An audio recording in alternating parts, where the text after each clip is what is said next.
Thousands of pubs in Britain are struggling to make a living with the smoking ban, high beer tax and unfair prices charged by the pub companies being blamed. The government has promised to act, but will it do enough? The Friendship Inn in Glossop is one of the pubs struggling because of this.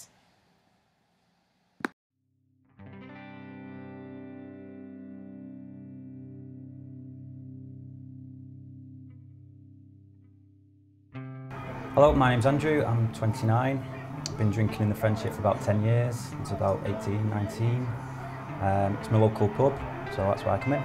Hi, my name's Yvonne. I've been managing the pub for nearly 4 years now in April. I've been a barmaid since, I've been a barmaid for 14 years, for 10 years, and then was made up to manager when Mike, the landlord, had a serious accident.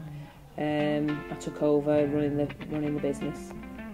My name's Rachel, I'm 21. I'm working behind the bar for 5 years. I think there's been a decline in pub trade because alcohol in shops is so much cheaper and people don't associate with other people as much these days. Well, I think there's a decline in British pubs, probably because of the price. Coming out of the recession, price of alcohol's still going up. But people's wages aren't, and it is expensive to come to the pub now, so people don't have the money. Government have taxed alcohol to the hilt. People can't afford to come out anymore.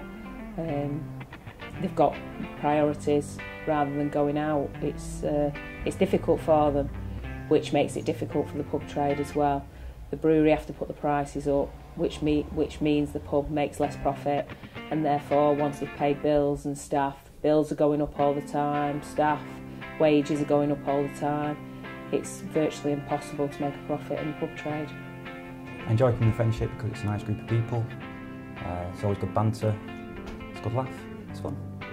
I'm going to miss the pub loads because it's a social network rather than, the computers and stuff. You're actually speaking to people face to face, and I find it sad that people can't actually afford to do that sort of social business life rather than going on the computer or anything like that.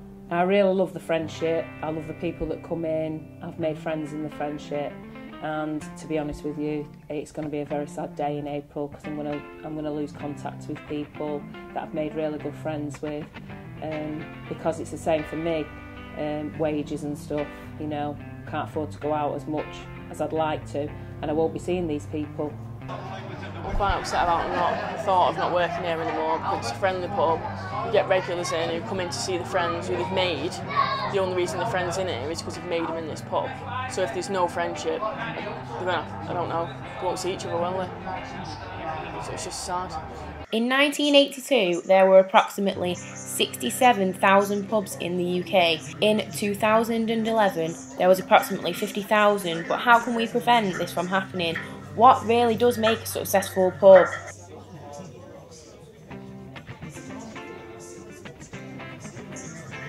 Not only will customers have to find somewhere else to drink, but staff will also become jobless.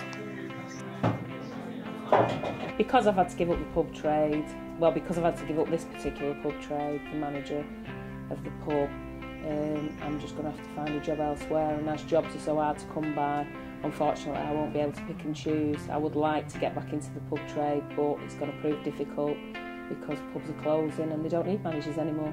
I've got a self pub licence, so I can run any pub or easily get a job. Having a pub licence means that if I go into a job and there's a few people interviewing for the job and they're just applying for bar work, if I show that I've got my licence, it shows that I've got the ability to do everything in the pub. I know all the cellar work and everything. Even if I got a job at another bar, it won't be the same as working in the Friendship. The competition between supermarkets and bars and steep financial costs quite clearly challenge the pub industry, and it seems that the only way out of this is through the government and taxing alcohol in pubs. But can that alone stop the extinction of the traditional British pubs?